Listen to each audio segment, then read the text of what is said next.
Latest episode দেখুন একদম add free.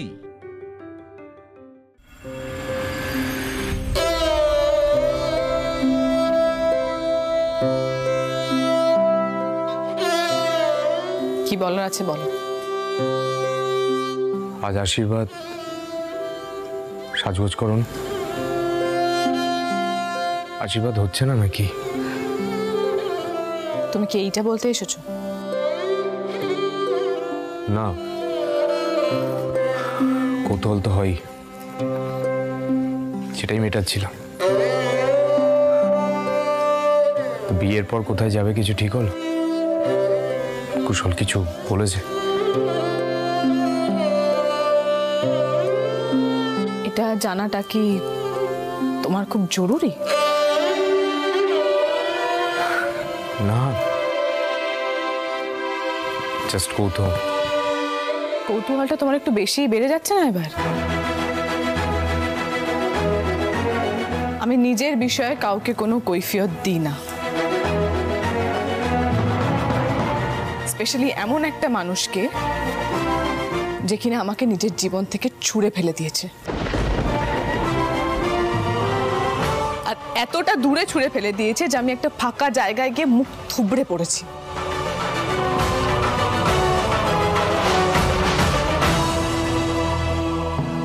যাকে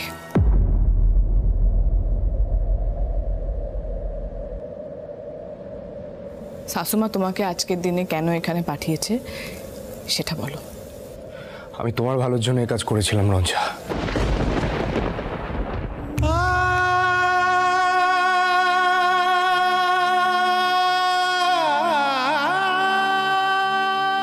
ভেবেছিলাম আমার জন্য তোমার ক্যারিয়ারটা আটকে যাচ্ছে। তুমি একদম নিজের কথা ভাবছিলে না। আমি তো একটা জেল কাটা মানুষ, দোষ করি চাই না করি, আছাদবাসের দাগটা তো মুছে যাবে না।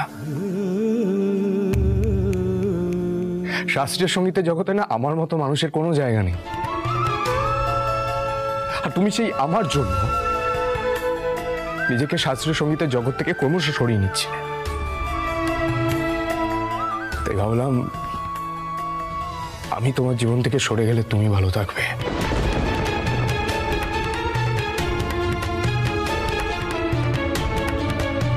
বিশ্বাস করো, নাহলে দিতাম না ডিভোর্স পেপারস। সেদিনকের পর থেকে একটা রাত ঘুমোতে পারিনি।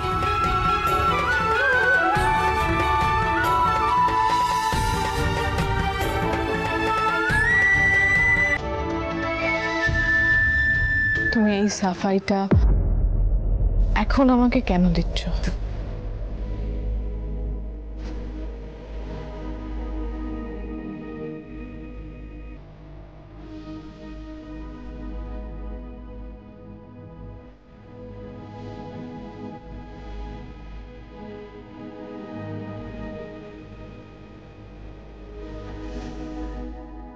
কি করব আমি? কাকে বোঝাবো?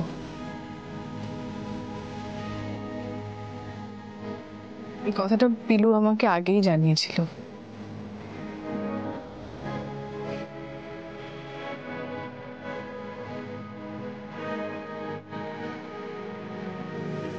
ওকেও আমি একই কথা বলেছি।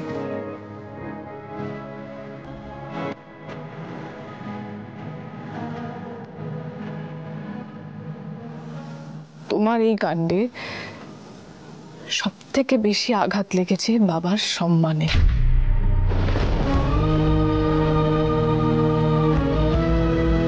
তাই আমি কিছু বলতেও পারছি না। ছাড়ো, শাশুমা তোমাকে কেন পাঠিয়েছে সেটা বলো। তুমি নিশ্চয়ই আজকে এই আশীর্বাদের দিনে নিজে সাফাই দিতে আসোনি। যাও, তোমাকে কিছুক্ষণের জন্য আমার সঙ্গে ও বাড়িতে যেতে হবে, তাই এসেছি।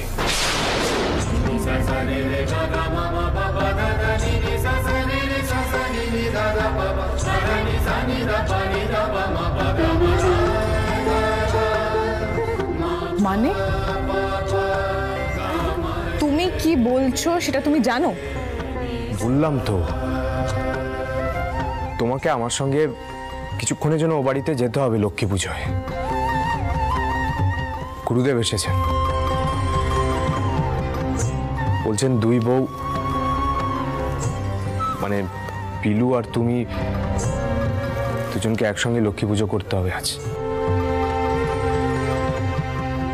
উনি কি সব অশুভ লক্ষণ দেখেছেন, তাই কাউকে কিছু না জানিয়ে ছুটে এসেছেন। গৃহ শান্তি ভঙ্গ হবে না কি সব খারাপ হবে তোমরা দুজনে একসঙ্গে পাঁচালি না বললে। আর পিলুও বলল কথাগুলো একবার তোমাকে জানাতে। আর এসব শুনে তো মা অসুস্থ হয়ে পড়ছে, তাই এসেছি।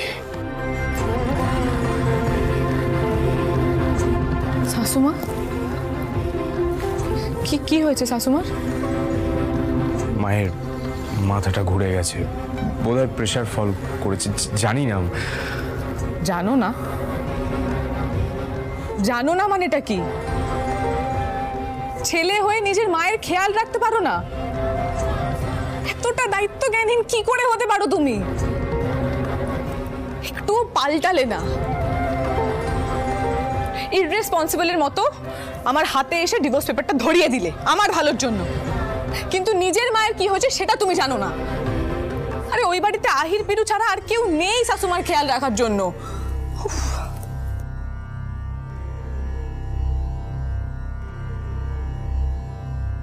মা বলছিল একজন আমাকে অনেকটা পাল্টে দিয়েছে।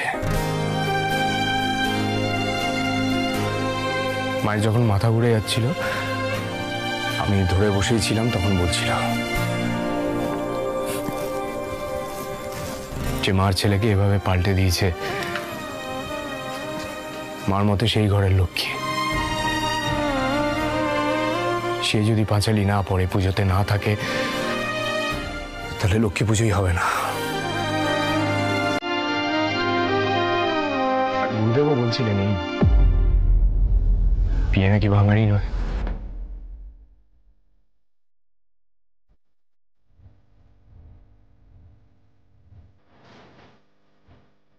এটা জানানো ছিল তোমাকে। এবার তুমি যা সিদ্ধান্ত নেবে তাই হবে। বাহ, চমৎকার।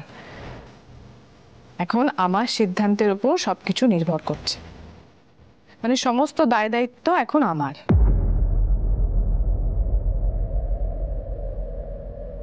তুমি নিজে সবকিছু বিগড়ে দিলে, আর এখন তুমি আমার কাছে এসেছো আমার আশীর্বাদের দিনে এটা বলতে যে আমি যেন আমার প্রাক্তন শ্বশুর বাড়ির লক্ষ্মী পুজোতে গিয়ে পাঁচালি পুরি।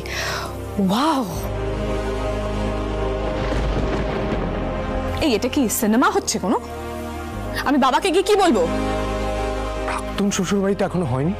অলমোস্ট হয়ে গেছে। 1 মাস সময় নেওয়া আছে পেপারস প্রসেসিং এর জন্য। আর আমরা কিন্তু রিকনসিলিয়েশনের জন্য কোনো টাইম নেব না বলেছিলাম, সেটা নিশ্চয়ই তোমার মনে আছে। বলে দিলাম তো, তুমি যা সিদ্ধান্ত নেবে সেটাই হবে।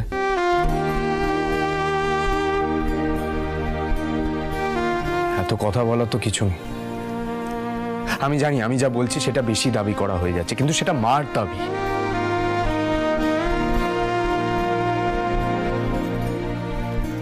আমি তো নিজের কোনো দাবি নিয়ে আসিনি। এই বারবার করে শাশুমার কথা বলবে না তো, আমি নিজেকে সামলাতে পারি না। এখন যাও, রায়ের ঘরে গিয়ে বসো, আমি আসছি। মানে আমি যখন ডাকবো তুমি তখন আসবে। এখন যাও, পাশের ঘরে গিয়ে বসো। আরে কেন বসবো? মানে তুমি আমার সাথে যাচ্ছ না, আমার সাথে যাচ্ছ না, সেটা তুমি দেখতেই পাবে। এখন দয়া করে যাও, রায়ের ঘরে গিয়ে বসো। বাইরের ঘরে গিয়ে আবার কথা বলতে চেও না, পরিস্থিতি আরো বিগড়ে যাবে। হ্যাঁ মুশকিল। অন্তত এইটুকু তো বলো যাচ্ছ কিনা, ওখানে তো সবাই ওয়েট করবে। বলবো না, অন্তত একটু ঝটপট করো। আমি আগে ডিসিশন নেব, তারপর তোমাকে ডেকে নেব। এখন যাও যাও।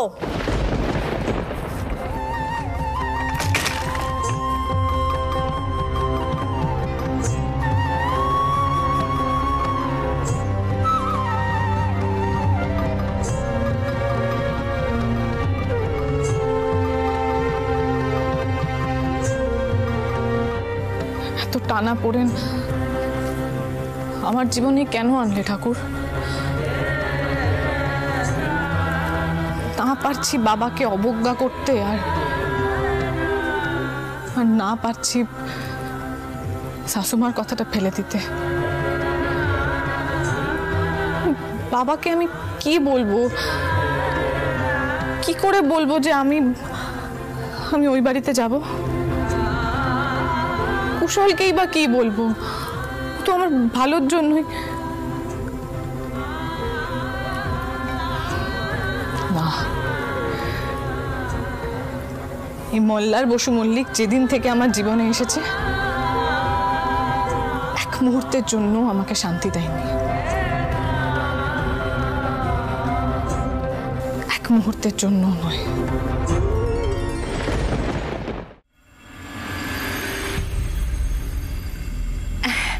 এই তো কুশল এসে গেছে। আদিত্যদা, কি হয়েছে? তোমরা সবাই এত গম্ভীর কেন? আদিত্যদা, ঠাকুর মশাই তো এখনো আসেনি, একটা ফোন করে দেখো না। ঋতু, ভালো হয়েছে তুই ঠিক সময় চলে এলি মন্দির থেকে। একবার ভেতরে গিয়ে দেখ তো রঞ্জা কি করছে। মল্লার এসেছে ও বাড়ি থেকে, বললো কি কথা আছে ওর সঙ্গে। রঞ্জা ওকে দুম করে ভেতরে নিয়ে, আমি না বুঝতে পারছি না, আমার মাথায় ঢুকছে না এই মল্লার কি করতে চাইছে। কি কাণ্ড আমি বুঝতে পারছি না। আজকে ওর আশীর্বাদ আর আজই মল্লারকে আসতে হলো, কি কথা বলতে চাই ও? হ্যাঁ,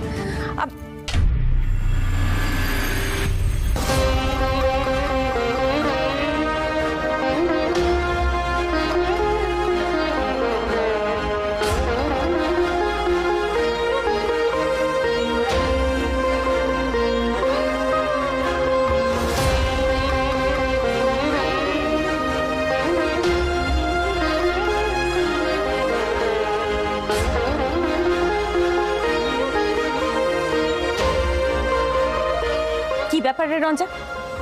কি মানে এসবের? কি এমন বলতে এসেছে মল্লার যে তোকে আজই ওর সব কথা শুনতে হচ্ছে? আশ্চর্য। আজ তোর আশীর্বাদ, সেটা কি তোর মাথায় নেই নাকি? আদিত্যদা, ঠাকুরমশাইকে ফোন করো তাড়াতাড়ি।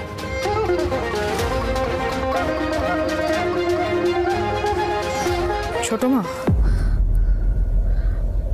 আমাকে একবার বসু মল্লিক বাড়িতে যেতেই হবে এখনই।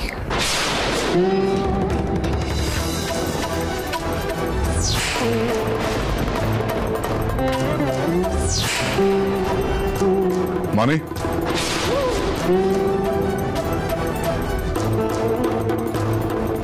রঞ্জা, তোর মাথা ঠিক আছে তো?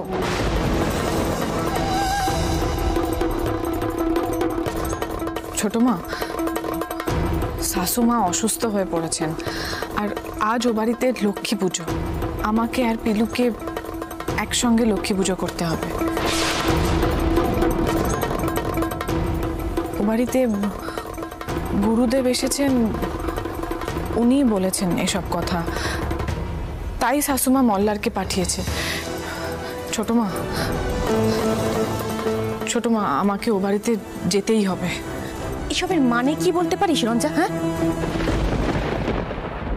আর তোর শাশুড়ি বা চানটা কি, আমি তো সেটাই বুঝতে পারছি না। আশ্চর্য, যখন ওনার ছেলে তোর হাতে ডিভোর্স পেপারটা ধরালো তখন তুমি একটাও কথা বলেননি? তখন মনে ছিল না? আর ছেলেও ধুম করে আজকে একেবারে হঠাৎ মাতৃভক্ত হয়ে উঠেছে কেন? এতদিন এ বাড়িতে এসে বলতে পারেনি যে ও ভুল করেছে? তোকে অপমান করেছে, আদিত্যদার অপমান হয়েছে, ছোট মা, এসব কথা এখন থাক না ছোট মা। দেখো, ও বাড়ির সঙ্গে তো এখনো আমার সম্পর্কটা পুরোপুরি মুছে যায়নি।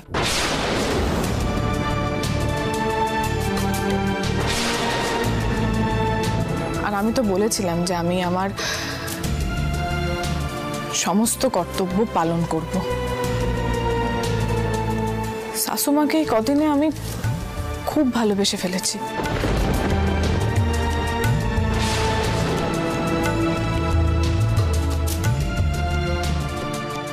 জানি না কেন, কিন্তু ওনাকে আমি মা বলেই মেনেছি। ব্যাস, অনেক হয়েছে। মল্লারের চালাকি আমি বার করছি। মল্লার, মল্লার! বাবা, ও বাড়িতে যাওয়ার সিদ্ধান্তটা আমার। মল্লারকে কেন ডাকছো?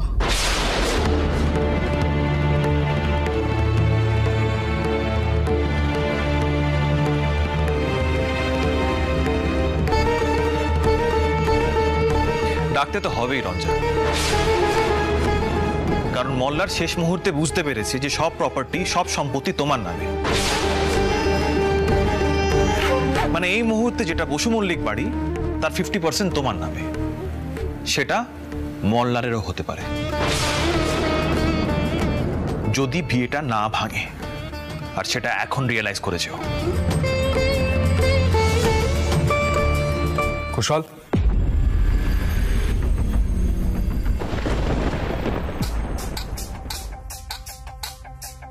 তুমি একেবারে ভুল ভাবছো। আমি রঞ্জার ভালোর জন্য নিজেদের বিয়েটা ভেঙেছিলাম।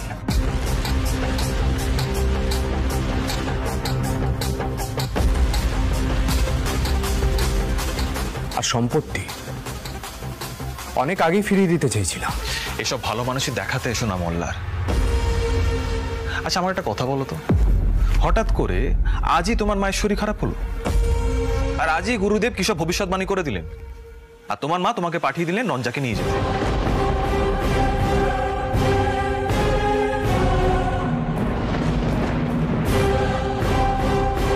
অদ্ভুত না?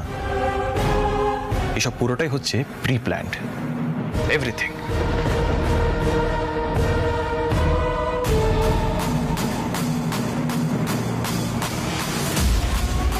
তুমি নিশ্চিত ছিলে যে রঞ্জা তোমাকে ডিভোর্স দেবে না, আর তারই সুযোগ নিয়ে তুমি নিজের ইচ্ছে মতন শর্ত দিয়ে রঞ্জাকে আবার নিজের জীবনে ফিরিয়ে নেবে, তাই তো?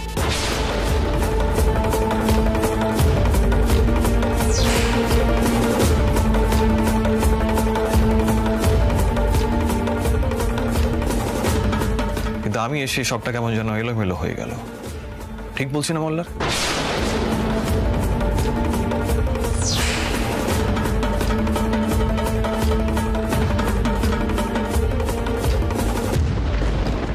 আদিত্যদা শোনো, আমি রঞ্জাকে নিয়ে ভেতরে যাচ্ছি, আর তুমি মল্লারকে এখান থেকে চলে যেতে বলো।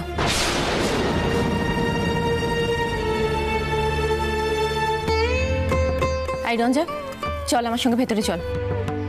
ছোট মা, আমি কি আমার নিজের ডিসিশনটা নিজে নিতে পারি না? অনেক হয়েছে রঞ্জা। মল্লারের কথায় এত বেশি প্রভাবিত হয়ে পড়েছো তুমি যে বোঝা শোনার ক্ষমতা তুমি হারিয়ে ফেলেছো। এক্স্যাক্টলি পণ্ডিতজি।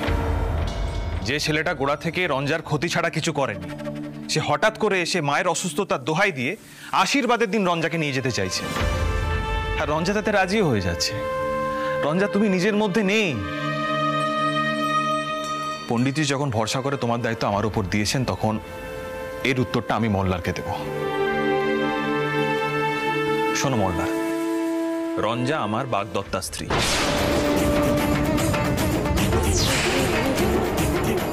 আশীর্বাদ না হলেও সে আমার বাগদত্তা স্ত্রী। রঞ্জা কোথাও যাবে না। রঞ্জা, ভেতরে যাও, যথেষ্ট হয়েছে। এখন ঠাকুর মশাই আসবে, আশীর্বাদের একটা সময় আছে। কুশল, আমি তো জানতাম আমি খুব পুরনোপন্থী মানুষ। সবসময় রঞ্জাকে দাবিয়ে রাখতে চেয়েছিলাম। মানে এই ধরনের ইঙ্গিত তো তুমি অনেকবার করেছো। বিয়ের পর রঞ্জাকে তোমার কথায় ওঠা বসা করতে হবে।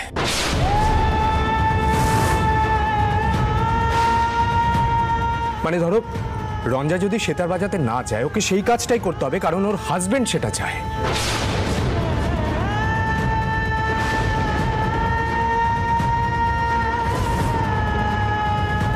এই বদনামটা আমার ছিল কুশল। তুমি তো একজন প্রগতিশীল মানুষ। ভুল বলছি গুরুজি? মল্লার, তোমার কোনো কথা শুনতে আমরা বাধ্য নই। রঙ্গন, গিয়ে দেখ ঠাকুর মশাই কখন আসছেন। জেঠুমনি, তুমিও একবার রঞ্জার মনটা বুঝবে না? কি বুঝবো? কুশলের সঙ্গে রঞ্জার বিয়েটা ভেঙে দিতে বলছিস কি? এই ছেলেটা যে যে অপমান করেছে সে সমস্ত কিছু সহ্য করে রঞ্জাকে ও বাড়িতে পাঠাতে বলছিস? কি আরম্ভ করেছিস তোরা? আদিত্যদা, আমি রঞ্জাকে নিয়ে ভেতরে যাচ্ছি। এই রঞ্জা, চল ভেতর। ছোট মা,